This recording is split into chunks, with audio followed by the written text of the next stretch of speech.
Jalanmu tak terselami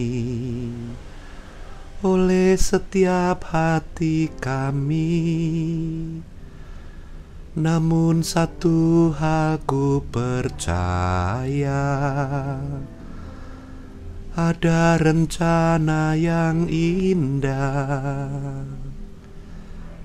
Selamat pagi saudara-saudara yang dikasihi Tuhan Yesus Kristus.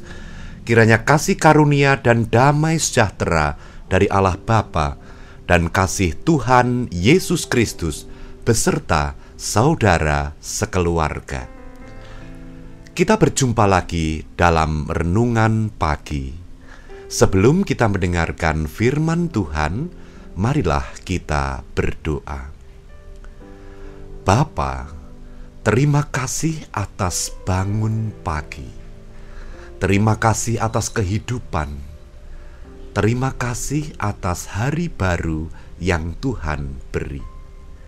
Bapa, perlengkapi kami dengan firman-Mu, supaya kami hari ini dapat menjalani hari kami di dalam penyertaan-Mu, supaya kami dapat melangkah di dalam firman-Mu, supaya kami terberkati di dalam kasih-Mu.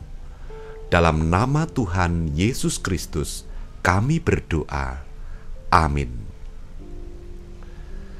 Saudara-saudara, saya akan membaca dari Injil Yohanes pasal 13 ayat yang ke-7. Di sana dikatakan demikian. Jawab Yesus kepadanya, "Apa yang kuperbuat engkau tidak tahu sekarang, tetapi engkau akan mengertinya kelak." Saudara-saudara, ayat ini adalah cuplikan dari sebuah kisah yang besar di dalam sebuah perikop yang sedang menceritakan tentang Tuhan Yesus Kristus membasuh kaki murid-muridnya. Pada waktu itu Simon Petrus terheran-heran mengapa Tuhan Yesus yang adalah guru mereka, yang adalah pemimpin mereka, berbuat sesuatu yang layaknya dikerjakan oleh seorang hamba.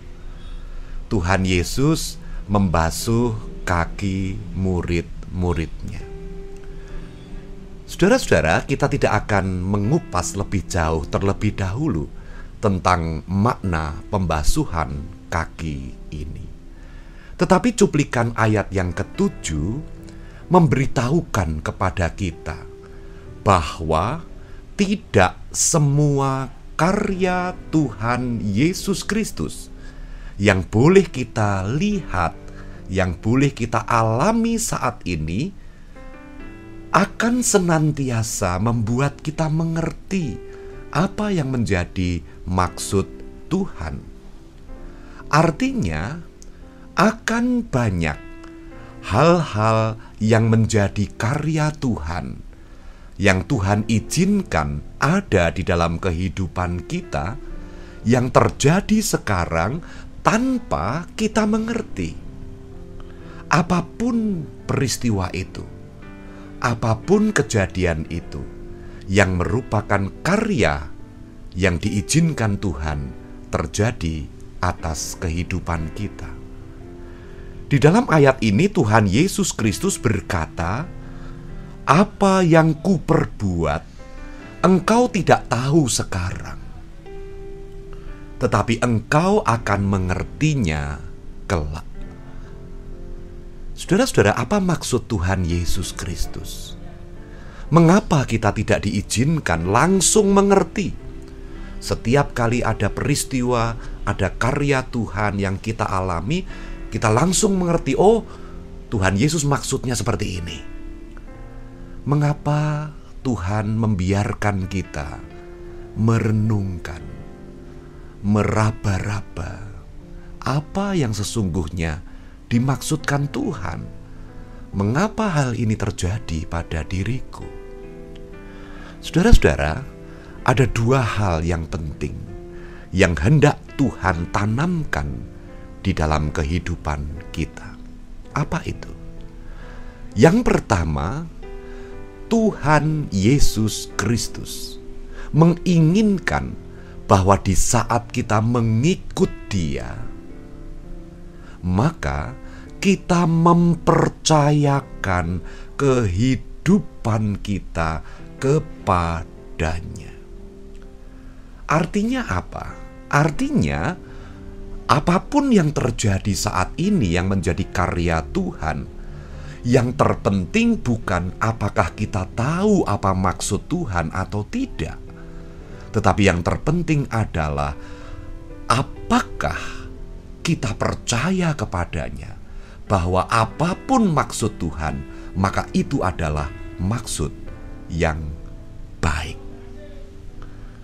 Mempercayakan hidup kepada Dia, karena kita tahu bahwa segala sesuatu yang Tuhan izinkan terjadi atas hidup kita, semuanya itu ada dalam kendali, ada dalam perhitungan pribadi yang begitu mengasihi kita.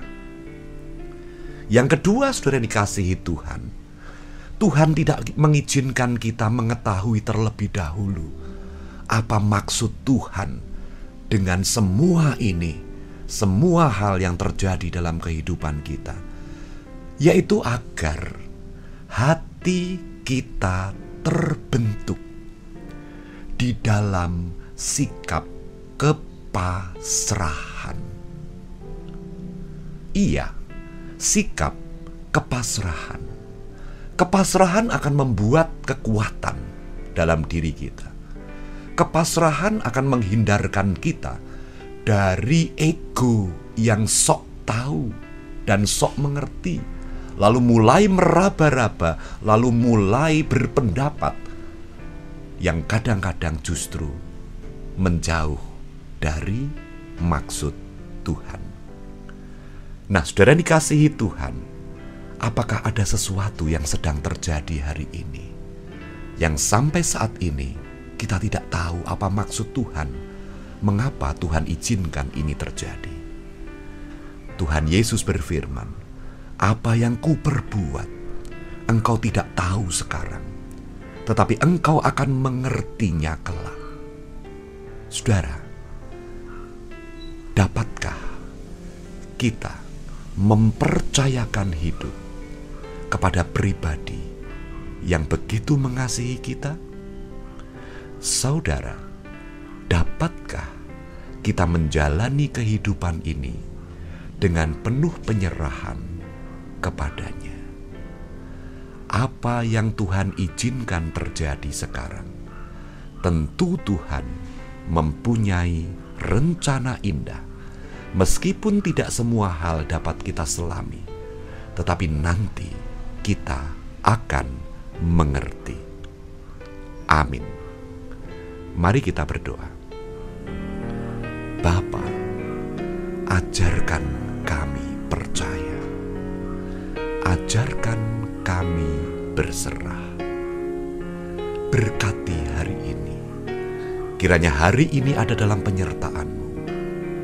Kami ingin mempercayakan seluruh kehidupan kami sekeluarga ke dalam tangan-Mu. Kami ingin berserah kepada-Mu. Karena kami tahu saat hidup ini kami serahkan kepada-Mu, maka hidup kami ada dalam tangan pribadi, yaitu Engkau yang begitu mengasihi kami. Terima kasih Bapa, di dalam nama Tuhan Yesus kami berdoa. Amin. Tetap semangat saudara-saudara, Tuhan Yesus memberkati saudara sekeluarga. Amin.